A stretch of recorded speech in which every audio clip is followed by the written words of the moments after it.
사람들은요, 우리 속에 일어나는 욕구를 거스르기가 굉장히 어렵습니다. 일단 이 마음속에 가지고 싶은 욕구, 먹고 싶은 욕구, 보고 싶은 욕구, 이게 이 발동이 되기 시작하면 이걸 누르기가 상당히 힘들잖아요. 경험한 사람들은 다 알아요. 아무리 작은 것도 마음속에 뭔가 내가 원하는 게 일어났는데 이걸 그냥 누르기가 너무 힘들잖아요. 아담과 하와가 하나님의 뜻을 거스르면서까지 선악과를 따먹은 건 뭐냐면 그 마음속에 일어났던 강력한 욕구 때문에 그래요. 그리고 창세기 3장 6절을 보면요, 같이 읽겠습니다. 시작. 여자가 그 나무를 본즉 먹음직도 하고 보암직도 하고 지혜롭게 할 만큼 탐스럽게도 한 나무인지라. 여자가 그 열매를 따먹고 자기와 함께 있는 남편에게도 주매 그도 먹은지라. 하와 속에 이 강력한 선악과를 따먹고 싶은 욕구가 일어나잖아요. 결국은 따먹은 거죠. 이 욕구를 잠재우지 못하고 결국은 따먹은 거예요. 자기도 욕구에 굴복하고 그 남편까지도 굴복시켜 버리는 거예요. 이게 그만큼 욕구가 강하다는 이야기예요. 그런데 대부분의 경우 하나님의 뜻은요, 인간의 욕구와는 반대 방향으로 가게 돼 있어요. 그래서 어려운 거예요. 이게 같은 방향으로 가면 좀 쉽겠는데 항상 대부분 거의 99%예요. 하나님의 뜻은 우리가 자연스럽고 느끼는 이 욕구와는 좀 다르게 흘러가요. 이게 무슨 말이냐면 하나님을 경험하기 위해서는 반드시 내 욕구를 꺾어야 된다는 거예요. 욕구를 꺾지 않은 상태에서 하나님을 경험할 수는 없다는 거예요. 여러분, 사람 속에 일어나는 자연스러운 욕구는 너무 많아요. 내가 하고 싶은 대로 하고 싶은 욕구, 아무도 나를 간섭하지 말라는 거죠. 더 가지고 싶은 욕구, 두려움의 감정, 인정받고 싶은 욕구, 자랑하고 싶은 욕구, 이런 일들이 굉장히 많잖아요. 또 다른 쪽으로 욕구는 뭐냐면 두려움에 그냥 머물러 있고 싶은 이런 욕구들. 뭔가 도전하면 두렵잖아요. 그러니까 도전하기 싫은 거예요. 자존심을 지키고 싶은 욕구들이 있잖아요. 이거 하면 내 자존심이 무너지니까 그거 안 하고 싶은 거예요. 미안하다고 안 하고 싶은 거죠. 내가 이렇게 또 내가 먼저 손 내밀기 싫은 거죠. 자존심이 무너지니까 그거 하기 싫은 거예요. 잃어버리기 싫은 감정들이 있어요. 내가 지금 가지고 있는 거, 어떻게 보면 소중한 거, 이거 잃어버리기 싫다라는 거예요. 이런 욕구를 따라서 충실하게 살면 망하게 됩니다. 열심히 이런 욕구를 따라 살면 망해요. 9절을 볼까요? 9절이 그 이야기예요. 같이 읽겠습니다. 시작. 청년이여 내 어린 때를 즐거워하며 내 청년의 날들을 마음에 기뻐하여 마음에 원하는 길들과 내 눈에 보이는 대로 행하라. 그러나 하나님이 이 모든 일로 말미암아 너를 심판하실 줄 알라. 청년 때 욕구가 얼마나 강해요. 하고 싶은 게 얼마나 많아요. 근데 이 말씀의 요지가 뭐냐면 네 멋대로 살아라, 그리고 심판받아라, 이런 이야기예요. 실컷 네 멋대로 살고 심판받아, 이런 이야기예요 지금. 여러분, 그래서요, 우리 인생에 의미 있는 일은 반드시 절제와 인내와 훈련을 통해서만 이루어집니다. 제일 듣기 싫은 말이죠. 이게 우리가 제일 듣기 싫은 말이 이거예요. 인내해라, 절제해라, 훈련해라. 이게 제일 듣기 싫어요. 인간의 욕구를 가장 많이 거스르는 단어가 이 세 가지 단어거든요. 여러분, 1절과 2절을 한번 볼까요? 1절과 2절 오늘 말씀 같이 읽겠습니다. 시작. 너는 내 떡을 물 위에 던져라. 여러 날 후에 도로 찾으리라. 7에게나 8에게나 나누어 줄지어다. 무슨 재앙이 땅에 임할는지 내가 알지 못함이니라. 자, 내 떡을 뭐 하라고요? 물에 던져라, 이렇게 이야기를 해요. 내 떡을 물에 던지는 건 뭐죠? 포기하는 거예요. 내가 붙들고 있는 걸 놔라, 이런 이야기예요. 여러분, 정말 내가 가지고 싶었던 게, 정말 오랫동안 내가 가지고 싶었던 게 있었어요. 그걸 조금만 욕심을 내면 붙들 수 있는데 그걸 스스로 놔본 적이 있냐라는 거예요. 있으세요? 정말 내가 평생 이거 갖고 싶어서 막 하는데 조금만 욕심내면 가질 수 있을 것 같아. 그런데 그걸 포기하는 게 얼마나 어렵냐라는 거예요. 내가 가고 싶은 자리가 있는데 정말 가고 싶은데 그걸 내 스스로 내려놓기가, 이걸 포기하기가 얼마나 어렵냐라는 거예요. 여러분, 이걸 한 번이라도 경험해 본 사람은요, 그 포기하는 게 얼마나 힘든 줄 알아요. 자기하고 치열하게 싸우지 않으면 절대로 못 내려놔요. 그래서 이 신앙의 훈련이 되어 있지 않으면요, 이건 못합니다. 아무리 가르쳐줘도 못해요. 설교를 백날 들어도요, 신앙의 훈련이 되어 있지 않으면 그 욕구를 못 내려놔요. 그 붙들고 있는 걸 놓지를 못해요. 이게 사람이에요. 그래서 말씀을 들었다고 되는 게 아니라는 거예요. 알았다고 되는 게 아니라는 거죠. 알았는데 안 되는 거예요. 들었는데 안 되는 거예요. 그건 뭐냐면 훈련이 안 돼 있다라는 거예요. 여러분, 이 말은요, 잘못 이해하다 보면 제가 자꾸 이제 이런 쪽으로 이야기를 하니까 예수 잘 믿으려면 좋은 건 다 버려야 되는구나. 내가 원하는 거 절대로 하지 말아야 되는구나. 신앙은 행복한 게 아니고 고통스러운 거구나. 큰 나무 교회 못 있겠구나. 이런 생각을 하는 게 이게 핵심이 아니에요. 여러분, 하나님이 응답으로 주신 거라면 굳게 붙들어야 됩니다. 여러분, 하나님의 약속이라면 놓치면 안 돼요. 진짜 죽을 만큼 붙들어야 되는 거예요.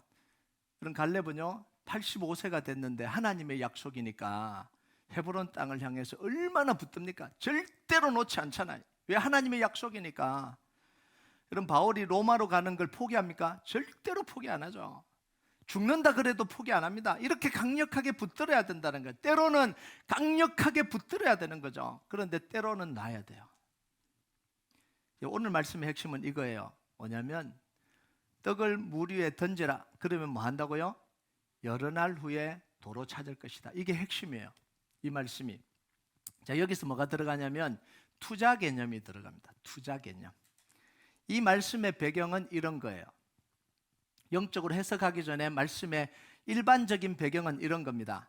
지금 자기 손에 잡고 있는 걸 내놓고 투자를 해야 나중에 그게 이윤으로 돌아온다. 이게 말씀의 배경이에요. 그래서 1절, 2절을 세 번역으로 읽어보면 그걸 정확하게 이렇게 표현해놨어요. 같이 읽겠습니다. 시작. 돈이 있으면 무역에 투자하여라. 여러 날 뒤에 너는 이윤을 남길 것이다. 이 세상에서 내가 무슨 재난을 만날는지 모르니 투자할 때에는 7이나 8로 나누어 하여라. 정확하게 이해가 됐죠? 이게 무슨 이야기인지. 물에 던져라는 건 뭐냐면 oversea 이렇게 보내라는 이야기죠. 자기 상품을 보내라, 투자하라. 그럼 이제 이익이 돼서 돌아올 거다. 근데 한 곳에 투자하지 마라. 망할지 모르니까 여러 곳에 나눠서 투자하라. 이런 이야기입니다. 이게 이제 뜻으로 해석을 하면요. 여러분, 투자는요 편안하게 할 수 있는 게 투자가 아닙니다. 아무도 투자를 자기 돈을 투자하는데 편안하게 못해요. 투자는 돈을 잃어버릴 위험을 감수해야 할 수 있는 게 그게 투자예요. 왜냐하면 상황에 대한 불확실성 때문에 그래요. 어떤 투자도, 세상의 어떤 투자도 100% 확실히 수익을 보장해주는 투자는 없어요. 말은 그렇게 하죠. 그런데 아무 투자도, 어떤 투자도 100% 돌려줄 수는 없어요. 그런데 수많은 사람들이 그래서 투자하다가 손해보잖아요. 다 몇 배로 돌려줄게 그래서 줬는데 사기당하잖아요. 이 세상은 이렇다라는 거예요. 자, 그런데 두려움 때문에 투자하지 않으면 어떻게 된다고요? 이윤이 없다라는 거예요. 이게 이제 딜레마예요. 투자하기는 두렵고 투자 안 하면 돌아오는 게 없고, 이게 뭐하고 연결되냐면 달란트 비유하고도 연결이 돼요. 하나님 주신 이 달란트를 5달란트, 2달란트 받은 사람들은 투자를 하잖아요. 위험을 감수하고 그걸 하잖아요. 그런데 1달란트 받은 사람은 땅에 묻어두잖아요. 그러면서 뭐라고 이야기합니까? 두려웠다 이렇게 이야기하잖아요. 그걸 잃어버릴까 두려워서 안 썼습니다 이렇게 이야기하잖아요. 여러분, 이건요 말씀의 배경이 되는 이 배경이고요. 이 말씀의 영적인 의미는 뭐냐면 내 떡을 하나님께 던져라 이런 이야기입니다. 그러면 여러 날 후에 도로 찾을 것이다. 이 떡이 뭐죠?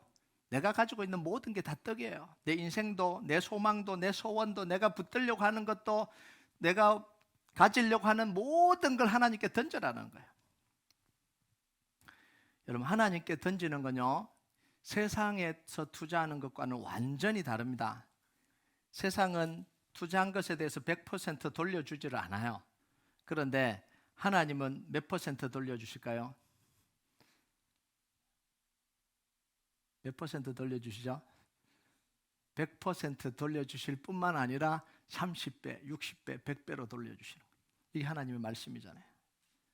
하나님이 우리가 제자의 이름으로, 우리가 제자됨을 통해서 하나님 때문에 가장 작은 자에게, 정말 보잘것없는 사람에게 냉수 한 그릇 대접한 것도 하나님은 상을 잃지 않겠다라고 이야기를 해요. 자, 하물며 자기 인생의 가장 소중한 걸 하나님께 걸었는데 하나님이 그걸 그냥 꿀꺽 삼키시겠어요? 없이 하시겠어요? 아니, 하나님 분명히 땅에 씨를 심으면, 정확하게 심기면 하나님은 반드시 30배, 60배, 100배의 결실을 맺혀주실 거라는 거예요. 이게 하나님 약속이에요. 자, 그런데 하나님께 던지는 걸 왜 주저하죠? 이렇게 확실한데. 여러분, 세상에서요 30배, 60배, 100배 돌려준다 그러면 다 갖다가 돈 갖다 쏟아 부을 거예요. 자, 그런데 왜 이렇게 하나님이 분명하게 약속해 주시는데도 하나님께 던지기를 주저하냐는 거예요. 왜 그러냐면 하나님이 갚아주시고 보상해 주시는 때는 누가 정하냐면 내가 정하는 게 아니고 하나님이 정하시기 때문에 그래요. 내가 정할 수 있으면 다 투자할 거예요. 하나님 한 달 뒤에요, 멍청. 하나님 2달 뒤에요, 멍청 갖다 놔요. 그런데 이건 우리가 정할 수 있는 게 아니라는 거예요. 하나님이 정하시니까 이걸 못 믿는 거예요. 그래서 우리 입장에서 볼 때는요, 우리가 투자하는 게 아무런 효과가 없다라고 느끼는 거예요. 왜냐하면 이게 돌아오는 시기를 우리가 정할 수 없고 우리가 알 수 없기 때문에 그래요. 그래서 이사야 40장 27절에 보면 이렇게 이야기합니다. 같이 읽겠습니다. 시작. 야곱 어찌하여 내가 말하며 이스라엘아 내가 이르기를 내 길은 여호와께 숨겨졌으며 내 송사는 내 하나님께 벗어났다 하느냐. 이게 이스라엘 백성들의 생각이, 하나님 왜 기도했는데도 안 들어주십니까? 제 문제는 왜 하나님이 안 들어주십니까? 이렇게 오래 기도했는데도 왜 응답이 없으십니까? 제 송사는, 제 문제에 대해서는 하나님께 벗어나 있습니다. 하나님은 제 송사는 관심이 없는가 봅니다. 이렇게 이야기를 하는 거예요. 이건요 이스라엘 백성들만, 믿음 없는 이스라엘 백성들만 이렇게 느꼈던 게 아니고 다윗도 이런 고백을 시편에 보면 종종 합니다. 하나님 내 대적이 너무 많습니다. 그런데 내 대적이 조롱합니다. 너 하나님께 기도하는데 너 하나님이 어디냐? 이렇게 이야기합니다. 하나님은 도대체 언제 응답하실 겁니까? 제 기도는 어디로 갔습니까? 이건요 기도해 본 사람들은 누구나 느끼는 거예요. 하나님 앞에 간절히 엎드려 본 사람들은 이 마음을 안 가져본 사람은 없는 거예요. 왜냐하면 그걸 결정을 내가 하는 게 아니기 때문에, 하나님이 하시는 거기 때문에 그래요. 여러분, 자, 이것에 대해서 내 기도는 어디로 갔습니까? 내 송사는 어떻게 됐습니까? 내 기도는 왜 안 들어주십니까? 이것에 대한 하나님의 대답이 있어요. 이사야서 40장 30절에서 31절 같이 읽겠습니다. 시작. 소년이라도 피곤하며 곤비하며 장정이라도 넘어지며 쓰러지되 오직 여호와를 앙망하는 자는 새 힘을 얻으리니 독수리가 날개치며 올라감 같을 것이요 다른 박질하여도 곤비하지 아니하겠고 걸어가도 피곤하지 아니하리로다. 나는 이런 하나님이라는 거야. 이 이스라엘 백성들의 내 길은 왜 하나님께 숨겨졌습니까? 내 송사는 왜 하나님께 제외되었습니까? 제 문제는 왜 하나님이 취급을 안 해주십니까? 에 대한 대답이 이거예요. 이사야서의 대답이요. 소년이라도 피곤하고 장정이라도 넘어지고 쓰러질 때 여호와를 앙망하는 자는 새 힘을 얻으리니 독수리 날개치며 올라가면 같으죠. 결국은 하나님이 세우신다라는 이야기입니다. 다른 박질하여도 곤비하지 않아 걸어가도 피곤하지 않도록 하나님이 반드시 역사하시고 잡아주신다. 이게 하나님의 약속이에요. 여러분, 하나님을 향한 우리의 기도, 우리의 탄원, 하나님께 맡긴 우리의 삶은요 반드시 하나님의 역사를 경험합니다. 절대로 실패하지 않습니다. 단 하나도 없어지지 않습니다. 내가 기도한 이 기도의 한마디도 땅에 떨어지지 않고 없어지지 않아요. 하나님께 다 카운트됩니다. 제가 한 번은 이야기를 한 것 같아요. 책 제목 중에 하나는 우리의 기도의 대부분은 하나님 나라에서 쓰레기 취급받습니다. 이런 책이 있어요. 옛날에 한 20년 전에 나왔던 책입니다. 그러니까 하나님 뜻대로 기도 안 하면 다 하나님 안 들으신다 이런 내용이에요. 그런데 아니에요. 우리의 기도는, 우리의 간구는 하나님께 다 카운트가 돼요. 쓰레기처럼 버려지는 그런 간구는 없어요. 들려지는 거예요. 때가 되면 하나님이 일하시는 거예요. 기도는 절대로 실패하지 않습니다. 기도가 실패하는 경우는 없어요. 우리의 기도는 절대로 실패하지 않고 하나님의 보좌에 심겨집니다. 우리의 흘린 눈물은 하나님의 눈물병에 정확하게 담겨져요. 헛되이 흘리는 눈물은 하나도 없습니다. 그런데요, 우리의 기도가 차고 우리의 눈물이 찰 때 하나님이 역사하시는 거예요. 여러분 기도가 쌓이고 눈물이 차야 됩니다. 그냥 응답되는 게 아니에요. 오래 기도를 응답을 받아본 사람들은 압니다. 이게 무슨 이야기인지를 알아요. 기도가 차야 돼요. 눈물이 차야 돼요. 3절을 볼까요? 그 말씀이에요. 같이 읽겠습니다. 시작. 구름에 비가 가득하면 땅에 쏟아지며 나무가 나무로 북으로 쓰러지면 그 쓰러진 곳에 그냥 있으리라. 자, 구름이 비를 내리려면 뭐 해야 된다고요? 비가 구름에 차야 내린다라는 이야기예요. 이게 그 과학적인 설명인지는 정확하게 모르겠어요. 구름에 비가 차는 건지 수증기가 뭐 흘러드는지 이걸 먹구름이 어떻게 되는지는 잘 모르겠지만 중요한 건 뭐냐면 그 구름에 비가 내리기 위해서는 비가 차야 된다는 거예요. 다른 말로 하면 뭐냐면 구름에 비가 차면 반드시 비가 온다는 이야기예요. 비가 찰 때까지 기다리는 거죠. 그리고 남쪽으로 쓰러진 나무는 어느 쪽에 그대로 있다고요? 남쪽에 그대로 있는 거예요. 이게 어디로 옮겨지는 게 아니라는 거예요. 북쪽으로 쓰러진 나무는 남쪽으로 옮기는 게 아니고 그냥 그대로 쓰러져 있다라는 거예요. 이거 뭐냐면 다른 곳으로 옮겨지지 않는다. 우리 기도는요, 다른 곳으로 옮겨지지 않아요. 그대로 있어요. 우리의 기도는요, 하나님께 차곡차곡 쌓여가요. 제가 18년, 19년 이제 목회를 해오면서 늘 새벽에 기도하면서요, 이걸 느끼는 거예요. 차곡차곡 하나님이 쌓아두시는구나. 18년 동안 우리 교회가 한 기도가 차곡차곡 쌓여서 지금까지 하나님이 역사하시는 거예요. 그리고 앞으로도 역사해 갈 겁니다. 그러니까 기도가 이렇게 쌓였으니까 이제 쌓인 대로 가는 거예요. 어느 정도 이제 이렇게 기도하다 보면요, 방향이 나와요. 하나님이 어느 방향으로 이끌고 가시겠구나, 어느 정도 그림이 그려집니다. 그래서 덜 두려운 거예요. 기도하는 사람이 덜 두려운 이유는 뭐냐면 기도하면서 오는 그 방향 속에 하나님이 역사해 오신 것을 봤기 때문에 그래요. 아, 하나님이 이 문제를 이렇게 풀어 가시겠구나.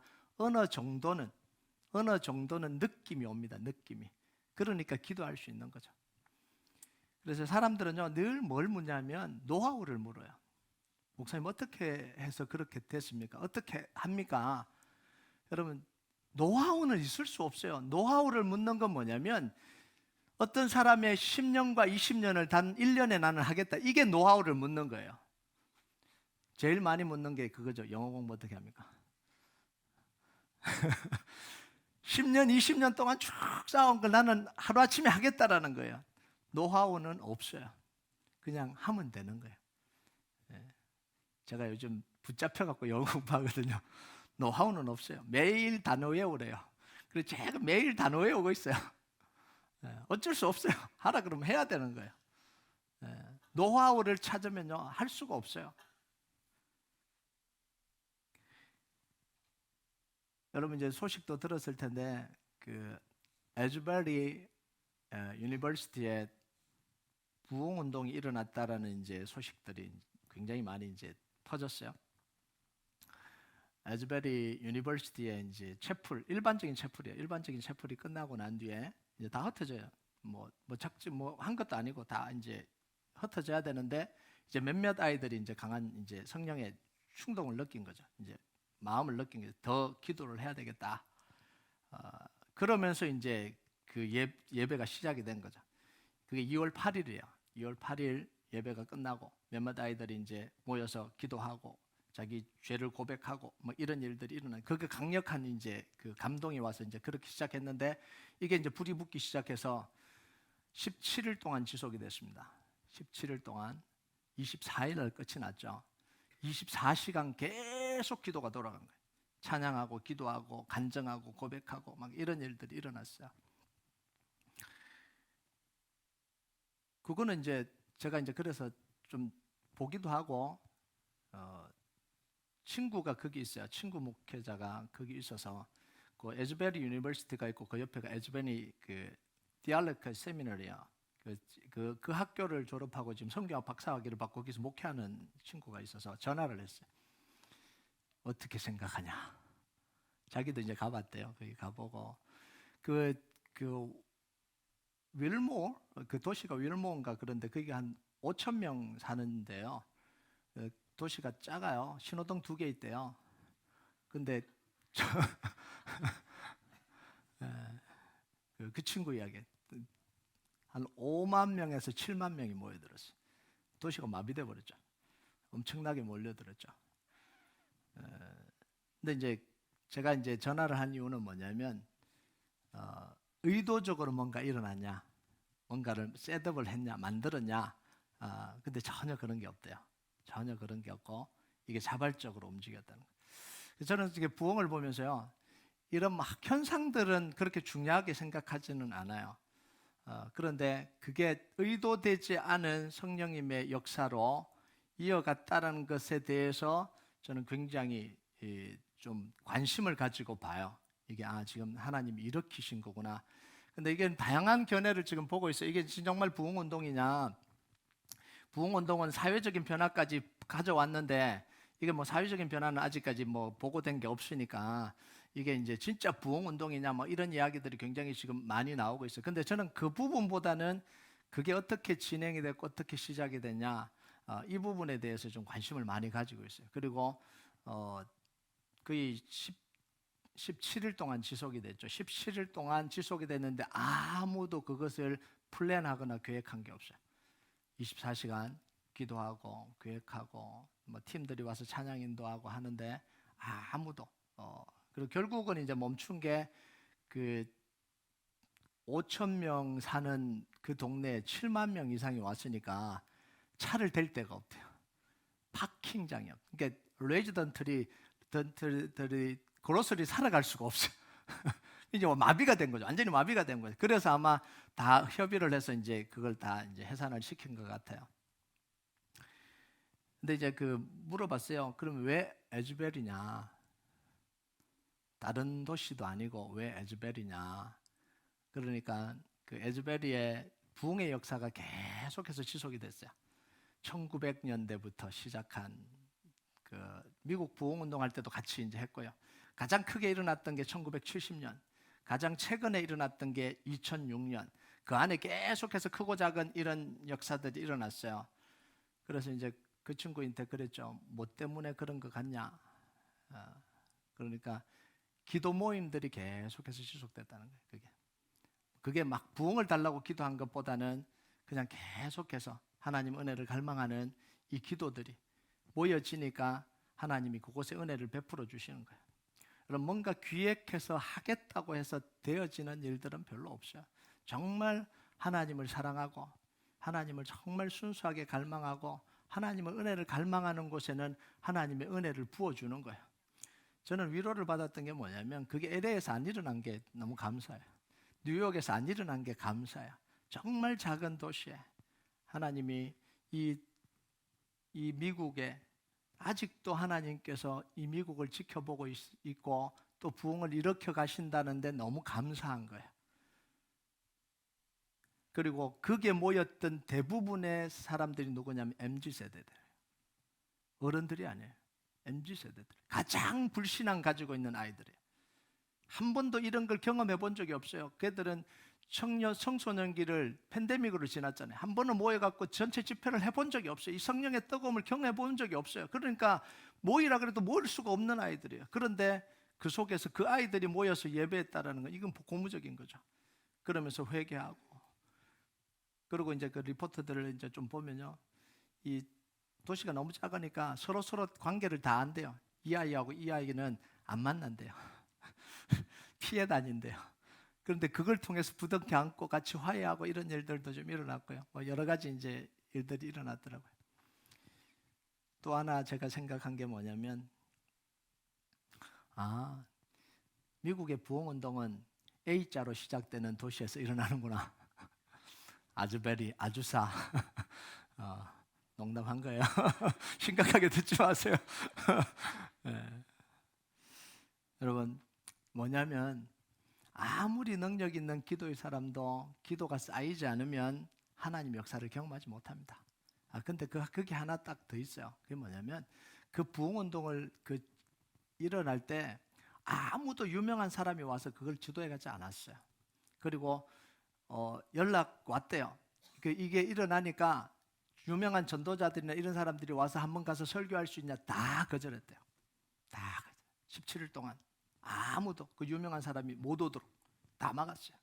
그런데 그게 그대로 계속해서 진행돼 갔어요. 이게 얼마나 놀라운 거예요. 하나님이 하시는 일이죠.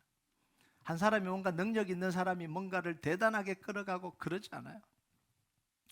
여러분, 아무리 능력 있는 사람도요, 기도가 쌓이지 않으면, 하나님 앞에 순수하게 무릎 꿇지 않으면 하나님의 역사는 경험하지 못해요. 열왕기상 18장에 보면 엘리야는요, 기도해서 3년 6개월 동안 비도 내리지 않았습니다. 이슬도 내리지 않은 능력의 사람이잖아요. 엘리야가 갈멜산에서 850명대 바알과 아세라 섬기는 선지자들을 싸워서 이겼잖아요. 불을 내렸잖아요. 그런데 그리고 난 뒤 하나님께 기근을 멈춰달라고, 이제 비를 내려달라고 기도했습니다. 하나님이 비를 내려준다라고 하고 기도한 거예요. 자기가 그냥 원해서 그런 게 아니라 하나님이 그 약속을 주셔서 기도를 한 거예요. 그래서 무릎 꿇고 기도하면서 어떻게 기도했다고요? 얼굴을 무릎에 박고 간절하게 기도했다는 거예요. 그런데 한 번의 기도로 비가 내리지 않습니다. 열왕기상 18장 43절 44절 같이 읽겠습니다. 시작. 그의 사환에게 이르되 올라가 바다 쪽을 바라보라. 그가 올라가 바라보고 말하되 아무것도 없나이다. 이르되 7번까지 다시 가라. 7번째 이르렀으는 그가 말하되 바다에서 사람의 손만한 작은 구름이 일어나나이다. 이르되 올라가 아합에게 말하기를 비에 막히지 아니하도록 마차를 갖추고 내려가소서 하라 하니라. 기도를 하고 자기 사환에게 이 갈멜산에서 지중해가 보이거든요. 그럼 지중해 쪽을 바라보라. 그러니까 어떠냐? 그러니까 햇빛이 쨍쨍합니다. 또 한 번 기도하고 지금은 어떠냐? 두 번째 기도하고 그러니까 날이 너무 맑습니다. 세 번째 기도하고 6번째까지 기도했는데도 아무런 변화가 일어나지 않습니다. 여러분, 이게 6번이지 얼마나 간절하게 기도했어요. 하나님 약속을 주셨잖아요. 그런데 7번째 기도하니까 손바닥만한 작은 구름이 보입니다. 아, 이제 하나님 역사가 시작됐구나, 이렇게 생각을 하는 거죠. 여러분, 나아만이라는 사람이 문둥병에 걸리잖아요. 이 장군이, 아람 장군이요, 요단강에서 7번 씻어라. 한 번 들어가도 변화가 없고, 2번 들어가도, 3번 들어가도, 여러분 절망 아니겠어요? 조금이라도 변화가 일어나야죠. 그런데 7번째 들어가니까 비로소 이 살이 아이 살처럼 변했다는 거예요. 여러분, 우리는요 그냥 빨리 우리가 정하고 기도하려고 그래요.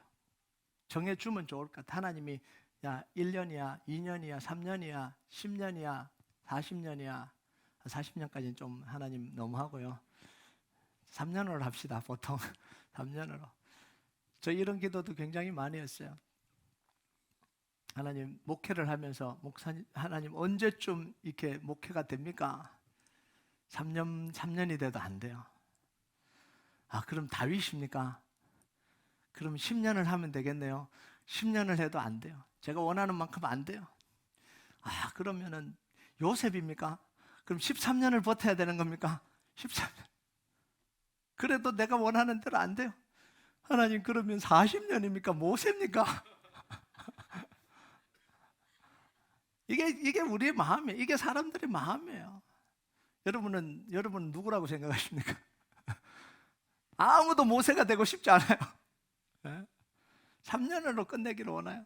4년으로 끝내기를 원해요. 그런데 그거 모르는 하나님이 하시는 거예요. 여러분, 이게 성경 말씀이 분명한 사실이고요, 변하지 않는 진리예요. 그런데 이 약속을 붙들지 못하는 이유는 뭐냐면 하나님을 바라보지 않기 때문에 그래요. 풍세를 바라보거든요. 4절을 같이 한번 볼까요? 4절 같이 읽겠습니다. 시작. 풍세를 살펴보는 자는 파종하지 못할 것이요 구름만 바라보는 자는 거두지 못하리라. 바람이 불까 안 불까 걱정하면 씨 못 뿌린다라는 거. 아침에 일어났는데 바람이 부네, 이거 언제 그칠까? 불까? 또 저녁 오후에 불까? 그거 생각하면 못 뿌린다라는 거예요.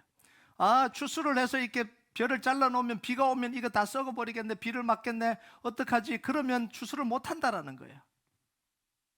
이것저것 따지면, 이것저것 걱정하면 아무것도 못 한다는 거예요. 시간이 없고 피곤하고 나름 다른 일이 있고 걱정되고 두렵고 하고 싶지 않고 열정이 안 생기고 이런 걸 다 따지면 아무것도 못 한다라는 거예요. 그냥 하나님을 믿고 뛰어들어라는 거예요. 5절과 6절을 볼까요? 그 이야기예요. 같이 읽겠습니다. 시작. 바람이 길이어 땅과 아이벤자의 태에서 뼈가 어떻게 자라는지를 내가 알지 못한 같이 만사를 성취하시는 하나님의 일을 내가 알지 못하느니라.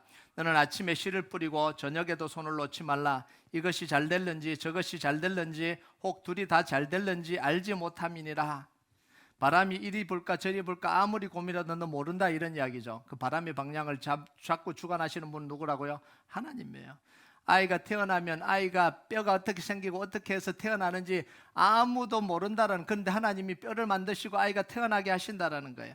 그런 걱정은 누가 하라고요? 하나님이 하라는 거예요. 왜 네가 걱정하냐는 거예요. 너희는 just do it. 그냥 하라는 거예요. 하라는 거예요. 여러분, 이런 걱정 저런 걱정하지 말고 뭐 하라고요? 아침에도 씨를 뿌리고 저녁에도 놀지 말고 씨 뿌리라, 이런 이야기예요. 언제가 가장 좋을 때예요? 기다렸다가 좋을 때 뿌리겠어요? 그런 생각하지 말고 아침에도 씨 뿌리고 저녁에도 씨 뿌리라는 이야기예요. 아침에 깨날지 저녁에 깨날지 아무도 모른다라는 거예요. 아침에도 기도하고 저녁에도 기도하라는 거예요. 언제 기도해 하나님이 딱 응답해 주십니까? 어떻게 기도해 하나님 딱 응답해 주십니까? 아침에 가서 기도해서 응답받을지 저녁에 가서 기도해서 응답받을지 몰라요. 하나님이 하시는 거죠. 여러분, 우리의 역할은요, 씨를 뿌리는 거고 자라게 하시는 건 하나님의 역할입니다. 근데 중요한 건 뭐냐면 씨를 안 뿌리면 하나님이 안 자라게 하시는 거예요. 자라게 하실 수가 없는 거예요. 여러분, 마지막으로 우리가 좀 봐야 되는 게 뭐냐면 떡을 하나님께로 던져야 되는 게 이게 너무나 분명한 사실이잖아요. 근데 우리 욕구가 너무 강하잖아요. 그럼 그 떡을 던지기 위해서는 우리 욕구가 무너져야 하나님께 던질 수 있잖아요. 욕구가 강한 사람 절대 못 던지잖아요. 그럼 그 욕구가 어떻게 힘을 잃어버리냐는 거예요. 어떻게 힘을 잃게 할 수 있냐라는 거예요. 가장 중요한 게 뭐냐면 그 욕구가 어디로부터 왔는지 확인해야 돼요. 요한일서 2장 16절 17절 같이 읽겠습니다. 시작. 이는 세상에 있는 모든 것이 육신의 정욕과 안목의 정욕과 이생의 자랑이니 다 아버지께로부터 온 것이 아니요 세상으로부터 온 것이라. 이 세상도 그 정욕도 지나가되 오직 하나님의 뜻을 행하는 자는 영원히 거하느니라. 욕구가 일어나요. 우리 안에 있는 욕구는요, 세상으로부터 온 욕구도 있고 하나님으로부터 온 욕구도 있어요. 강력하면 하나님의 욕구고 덜 강력하면 세상으로 온 거 안 해요. 똑같이 강력하게 일어나요. 근데 이걸 세상으로부터 온 건 충동이고 하나님으로부터 온 성령의 감동입니다. 이걸 구분하기 위해서는 뭘 해야 되냐면 반드시 시간을 가져야 돼요. 충동은 사라져요. 근데 하나님이 주시는 이 강력한 욕구는 계속해서 직속입니다. 그래서 이걸 구분하기 위해서는요, 반드시 시간을 가져야 돼요. 강렬한 욕구가 일어날 때 그때 결정을 하면 안 돼요. 한쪽의 감각이 강렬하게 일어날 때 무슨 현상이 일어나냐면 나머지 감각은 다 죽어요. 그러니까 사실을 객관적으로 판단할 수가 없는 거예요. 문제가 있는데 문제가 다 가려져서 볼 수가 없는 거예요. 이 상태에서 결정하면 하나님의 뜻을 모를 수가 굉장히 많아요. 이 하나의 감각만 굉장히 많이 일어났기 때문에 그래요. 그래서 제일 무서운 게 뭐냐면 첫눈에 반하고 한눈에 반하는 거예요. 인생 망칩니다.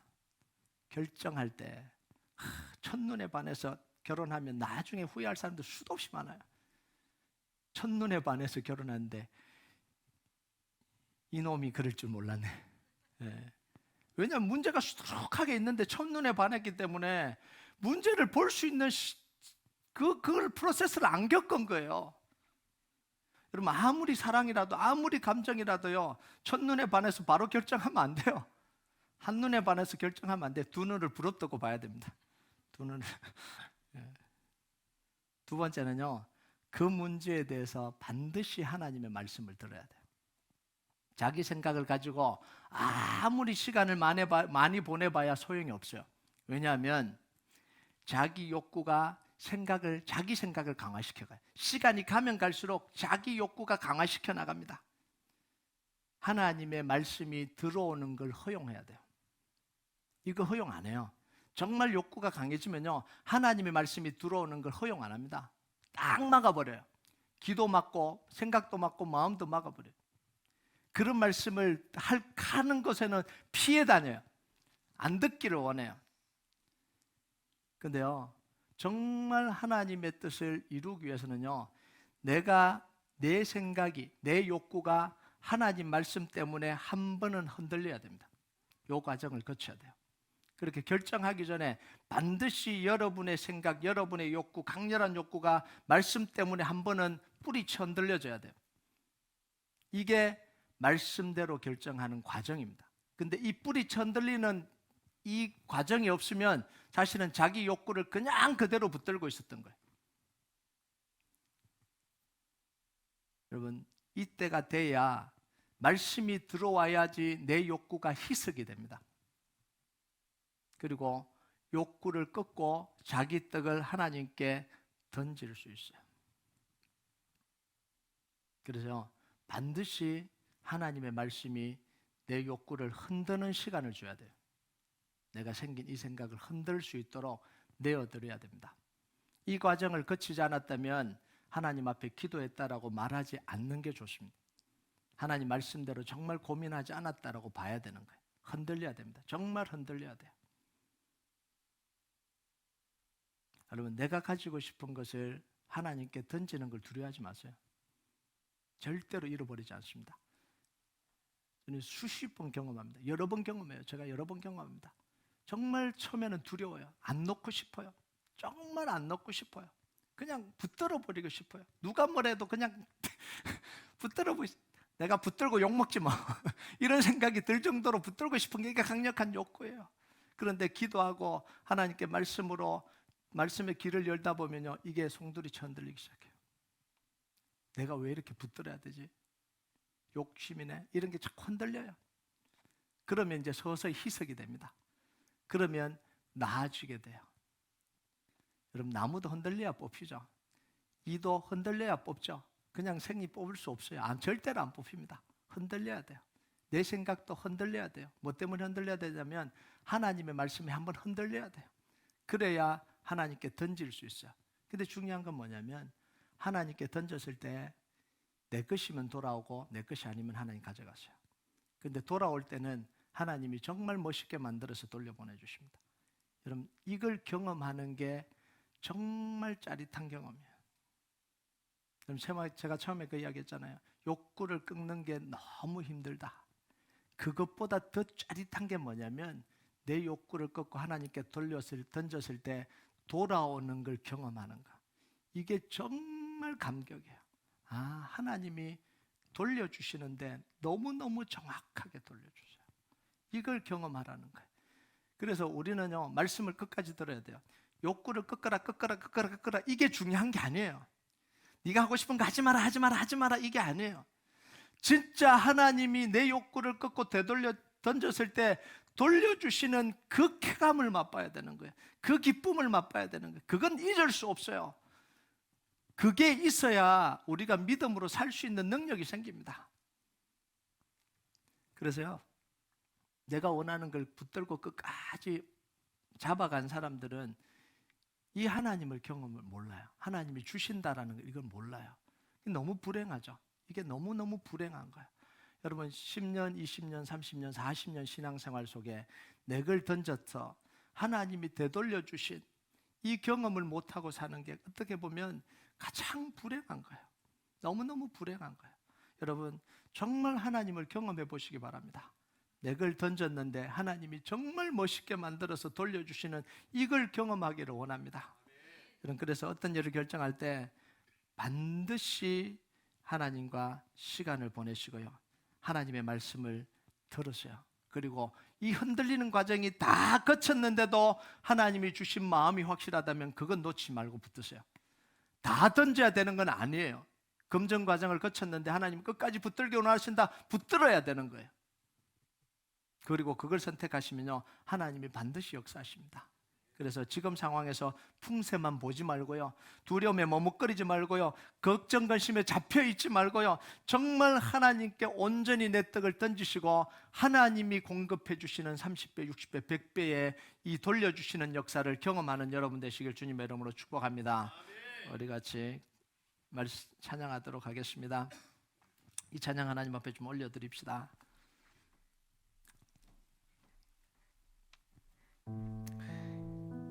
아즈베리 부흥운동을 보면서요, 우리가 해야 되는 게 뭐냐면 그런 부흥운동 우리도 일어났으면 좋겠다, 그런 현상들 그건 절대 우리가 해야 될 일이 아니에요. 우리가 해야 되는 건 뭐냐면 정말 우리가 하나님 앞에 우리의 마음을 다해서 예배드리는 이 예배를 좀 계속해서 이어갔으면 좋겠다. 이 달라스에. 그런 교회가 좀 일어났으면 좋겠다. 부흥이 일어났으니까 우리도 부흥을 달라 이런 게 아니라 정말 우리 인생 속에, 우리 삶 속에 정말 하나님을 찾는 예배, 하나님 앞에 엎드리는 기도, 이 순수한 기도, 이 기도의 모임들과 이 예배들이 좀 이 달라스에 일어났으면 좋겠다. 이게 우리가 꿈꾸는 거예요.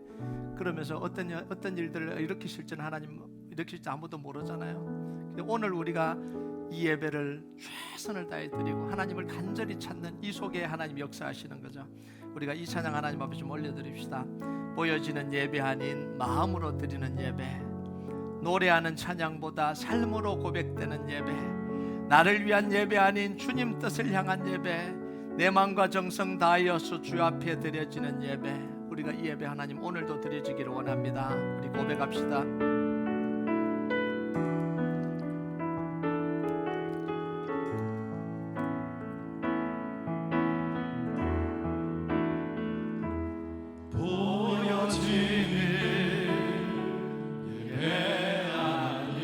마음으로 드리는 예배, 마음으로 드리는 예배, 노래하는 찬양보다 삶으로 고백되는 예배, 찬양보다 삶으로 고백되는 예배, 나를 위한 예배 아닌 나를 위한 예배, 뜻을 향한 예배, 주님 뜻을 향한 예배, 내 마음과 정성 다하여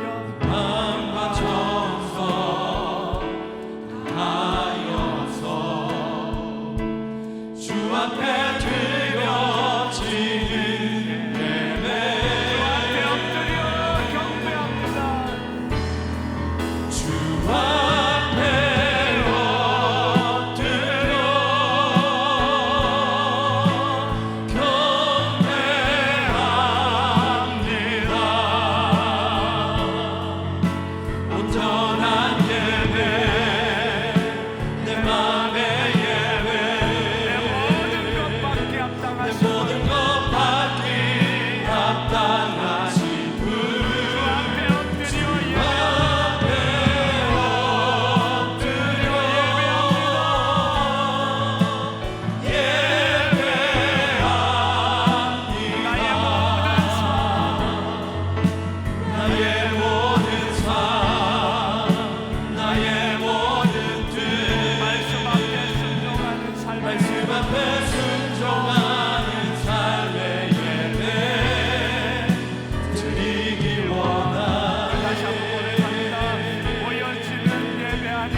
나의 모든 뜻